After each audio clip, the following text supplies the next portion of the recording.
আসসালামু আলাইকুম। কেমন আছেন সবাই? আশা করছি যে যেখান থেকে আমার এই ভিডিওটি দেখছেন সবাই ভালো আছেন, সুস্থ আছেন। আলহামদুলিল্লাহ, আল্লাহর রহমতে আমরাও ভালো আছি। নতুন আরেকটি লাইফস্টাইল ব্লগে আপনাদেরকে স্বাগতম।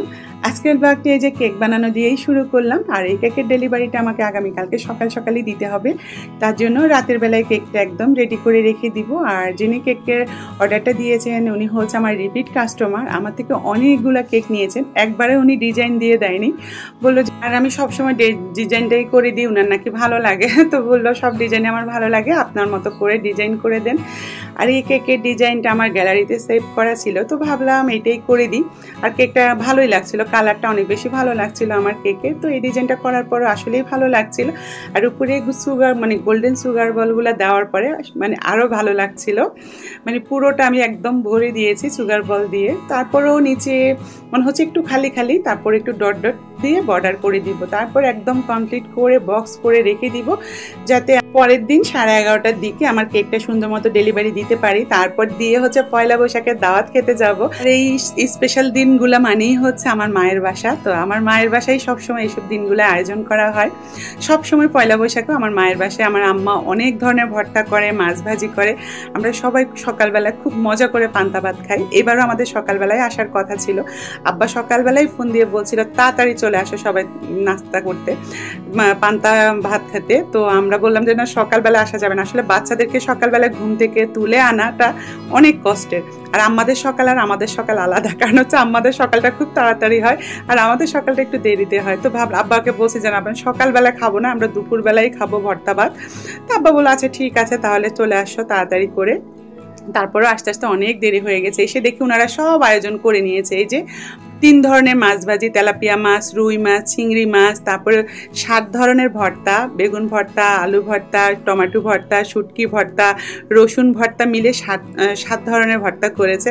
তারপরে ডাল বোনা, অনেক আয়োজন অনেক। তো এগুলো দেখে তো জামাইরা তো মাথায় হাত, এত আম্মা এত কিছু আয়োজন কিভাবে করেছে এই সময়ের মধ্যে। আমরা বলি যে আমার আম্মা সব পারে আলহামদুলিল্লাহ। আর বড় আপু অনেক বেশি হেল্প করেছে, ভর্তাগুলো সব বড় আপুই করেছে। আর জামাইরা সবাই হচ্ছে আম্মার হাতের মাছ ভাজি অনেক বেশি পছন্দ করে, তো আম্মাই মাছ ভাজিগুলো করেছে। তো ইলিশ মাছ খুঁজতে গিয়েছে, যদি ঈদের পর ইলিশ মাছ পাওয়া যায়নি। আর আমাদের তো একটা ইলিশ মাছ দিয়ে হবে না, 3-4টা লাগবে। তো যাই হোক, পরে আর খুঁজে পেলো না। পরে তেলাপিয়া মাছ, রুই মাছ, চিংড়ি মাছ এগুলাই বুড়ান করলো আর কি। তো আমরা সবাই অনেক মজা করে খাচ্ছিলাম। আর জামাইদেরকে সবার আগে দিয়ে দিয়ে আব্বা, ভাইয়া, 2 জামাই ওনারাই হচ্ছে বসে খেয়ে নিচ্ছিল। তারপর আমরা খাবো, বাচ্চাদেরকে দিয়ে দিয়েছি হাতে হাতে। ওরাও অনেক বেশি ভর্তা পছন্দ করে। আর আমাদের বাসার বাচ্চাগুলো না অনেক ঝাল খেতে পছন্দ করে, এই জন্য ওদের কোনো সমস্যা নেই। ওরাও অনেক খুশি ভর্তা পেয়ে। বিশেষ করে নাফিস তো অনেক মজা করে ভাত খেয়েছে ওই দিন আলহামদুলিল্লাহ। যদিও আসার সময় আপু সব ধরনের ভর্তা আবার দিয়ে দিয়েছে আলাদা আলাদা করে আমাকে, প্রিয়াঙ্কাকে, ভাইয়াদেরকে। আর এই যে আমরা খেয়ে দিয়ে রেস্ট নিচ্ছিলাম। আর এখানে 2 পাকনা ঘুমাচ্ছে। তো নামাজকে তো আম্মার বাসায় এসে ঘুম পাড়ানোটা অনেক বেশি কষ্টের। সে একদমই ঘুমাতে চায় না আম্মার বাসায়। তো আমি তো জোর করে ওকে ঘুম পাড়াবোই, কারণ দুপুরবেলা একটু না ঘুমালে আমার কাছে মনে হয় শরীরটা খারাপ হয়ে যাবে।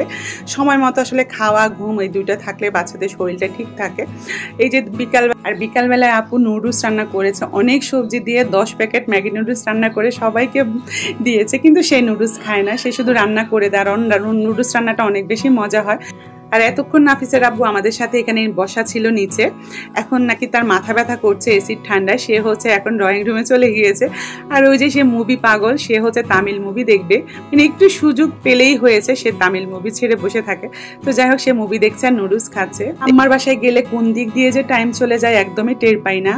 একটু চা খেলাম, তারপরে একটু গল্প করতে করতেই দেখি যে 10টা 10:30 বেজে গিয়েছে। তখন বাসায় চলে আসলাম। আর আসার সময় এই যে 2 জন আমার সাথে আসবে, আর আজকে নাকি আমার বাসায় রাতে থাকবে। তো নিয়ে আসলাম 2 জনকে। তো এসে তো ওরা পাগলামি শুরু করে দিয়েছে, কোল্ড কফি খাবে, মুখে এটা সেটা দিবে। তো মুখে আমি হচ্ছে ওদেরকে জেলিটিন আর কফি মিক্স করে দিয়েছি যে এটাই দাও। আর এটা দিলে না মুখের সাথে সাথে এত সুন্দর একটা গ্লো করে। আর হচ্ছে ব্ল্যাক হেডস থাকলে সাথে সাথে উঠে যায়। আর এটা উঠাতে অনেক বেশি কষ্ট হয়, মানে ব্যথা পাওয়া যায়। তো যাই হোক, এগুলো ওদের সাথে দুষ্টামি করে আমি একটা কেক রেডি করছিলাম। পরের দিন আমার আবার একটা দাওয়াত আছে আমার ফ্রেন্ডের বাসায়। তো ভাবলাম, নাফিসের আব্বুকে বলছিলাম যে কি নিয়ে যাব। তো নাফিসের আব্বু বললো যে কেক নিয়ে যাও, যদি তোমার কষ্ট না হয় বানাতে। তো পরে দেখলাম যে না, কষ্ট হলো একটু বানিয়ে নিই, যেমন যে গরম এখন, এই গরমে কোনো কিছু করতে ইচ্ছা করে না। তারপরেও ভাবলাম যে না, একটা কেক নিয়ে গেলে বাচ্চারা অনেক বেশি খুশি হবে, সবাই তো এটা সেটা নিয়ে যাবে, তো আমি একটা কেক নিয়ে যাই। কেকটা একবারই সিম্পলভাবে ডেকোরেশন করব, যতটুকু ক্রিম আমি করেছি ততটুকুর মধ্যে যতটুকু ডেকোরেশন করা যায় অতটুকুই করবো। আর একটা চকলেট কেক, 1.5 পাউন্ডের একটা চকলেট কেক নিয়ে নিয়েছি, আর উপরে গানাশ দিয়ে দিব। তেমন কোনো ঝামেলাই হয়নি কেকটি বানাতে, একদম পুরোপুরি বানিয়ে তা রেখে তারপরে হচ্ছে আমি ফ্রিজে রেখে দিব, যাতে পরের দিন আর তেমন কোনো ঝামেলা পোয়াতে না হয়। সকাল সকালে যেহেতু দুপুরের দাওয়াত, বা ঘুম থেকে উঠে নাস্তা করতে করতেই কিন্তু আবার রেডি হয়ে যাওয়ার সময় হয়ে যাবে। তো এই যে উপরে আমি গানাশ দিয়ে দিলাম, আর যতটুকু ক্রিম ছিল ততটুকু দিয়ে একটা ডেকোরেশন করে নিলাম, একদম হালকা পাতলা আর কি। আসলে বাচ্চারা হচ্ছে চকলেট কেক হলে আর কিছুই লাগে না, তো চকলেট কেকই করে নিয়েছি আর কি। তো কেকটা অনেক বেশি পছন্দ করেছে বাচ্চারা, তো এত খুশি হয়েছে, ওটা দেখেই আমার অনেক বেশি ভালো লেগেছে। তো যাই হোক, নিচে একটা বর্ডার করে দিলাম, কেকটা একদম পুরোপুরি রেডি করে রেখে ফ্রিজে রেখে দিব। আর নাফিসের আব্বুকে দাওয়াত দেওয়া হয়েছে, কিন্তু নাফিসের আব্বুকে আমি বললাম যে চলো চলো না, সে যাবেই না, সে নাকি তার লজ্জা করে যেতে। তো যাই হোক, সে যাবে না, তার নাকি অন্য জায়গায় যাওয়ারও দরকার আছে, সেই সেখানে চলে যাবে। এই যে আমরা রেডি হয়ে নিয়েছি মা ছেলেরা মিলে, এখন আমি যাওয়ার সময় কেকটা বক্স করে নিয়ে নিচ্ছি। নাফিসের আব্বুই আমাদেরকে রিক্সায় তুলে দিল, বললো যে তোমরা যাও, আর হচ্ছে আমি যাব না, আমি আরেকদিন যাব। আসলে যাওয়ার পরে ভাইয়া যখন দেখলো যে নাফিসের আব্বু নেই, ভাইয়ার সাথে সাথে ফোন দিয়েছে নাফিসের আব্বুকে। সে তো নাচের বান্দা, বললো যে ভাইয়া আমি অন্য জায়গায় চলে গিয়েছি, আমি বাসায় নেই, এই সে মানে আর গেলোই না সে, তার মানে সে এত লজ্জা পাচ্ছিল। তো যাই হোক, এই যে আমরা চলে যাচ্ছি, এটা হচ্ছে মিরপুর ডিউসেসে যাবো, ওনার বাসা ওখানেই। এই আসার সাথে সাথে উনি বাচ্চাদেরকে খাওয়া দিয়ে দিয়েছিল, আসলে তখন আমি ওইভাবে ভিডিও করতে ভুলেও গিয়েছিলাম। উনি অনেক আয়োজন করেছে এই অসুস্থ শরীরে, এই যে পাবদা মাছ করেছে, বড় মাছ ভুনা করেছে, গরু মাংস, মুরগির মাংস, সালাদ, পোলাও, ভাত সবই রেখেছে।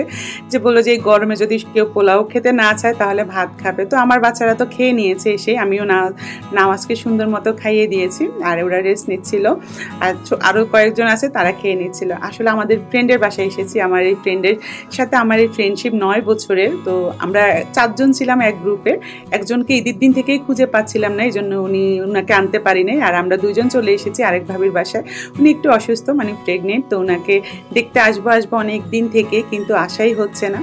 আর এই ভাবিটা যাকে দেখা যায় হিজাব পরা, উনি হচ্ছে ইন্দোনেশিয়ান, উনি বাংলাদেশে থাকে এখন, আমাদের মতোই হয়ে গিয়েছে, কিন্তু কথাগুলো ভাঙ্গা ভাঙ্গা বলে, মানে কথাগুলো ওইভাবে বোঝা যায় না। ওনার মুখে বাংলা শুনতে অনেক বেশি ভালো লাগে, হাসি আসে আর কি। আর অনেক ভালো মনের একজন মানুষ, বিদেশি মানুষগুলা বোধহয় মন এত ভালো হয়, অনেক ভালো মনের মানুষ। এই 9 বছরের ফ্রেন্ডশিপ, আমি কখনো ফোন না দিলেও কয়দিন পর পর আমাকে ফোন নিয়ে খোঁজ খবর নিবে, মানে অনেক ভালো, কি বলবো। আর এখানে আমরা অনেকক্ষণ বসে আড্ডা দিয়েছি, ভাতটা খেয়ে। তারপরে ওই ভাবি আবার বললো যে একটু নাস্তার আয়োজন করি, না করেছি যে অসুস্থ শরীরে দরকার নেই। তারপরে এসে যে চা বসালো, এখানে চমচা ভাজতে নিয়েছে, পরে আমরাই বললাম যে আমরা ভেজে নিই, আপনি বসেন। আর এখানে শ্যামে রান্না করে নিয়েছে। তো এই যে ইন্দোনেশিয়ান ভাবির সাথে একটু সেলফি তুলে নিচ্ছিলাম, একটু ভিডিও করে নিচ্ছিলাম। তো যাই হোক, মানে একটু দুষ্টামি করছিলাম আর কি। তো এই যে আমরা এখন নাস্তা করে নিব, আর বাচ্চারা তো, আমরা যতক্ষণ বসে গল্প করছিলাম, বাচ্চারা তো কতক্ষণে কেক কাটবে পাগল হয়ে গিয়েছে। তো যাই হোক এখন, আর এদিকে নামাজ তো কি খুশি এখানে এসে, যে ইন্দোনেশিয়ান ভাবির একটা ছোট মেয়ে আছে, ওইটার সাথে মিলে কি যে খেলাধুলা শুরু করেছে, সে একদমই আমার কাছেই যাচ্ছে না। আর এখানে হচ্ছে বাচ্চাদেরকে কেক নামিয়ে দিয়ে ভাবি বলে এবার কাটো, তো এরা কেক কেটে নিল, আমরা নাস্তা টাস্তা খেয়ে তারপর বাসায় চলে আসলাম। আজকে এই পর্যন্তই, আল্লাহ হাফিজ।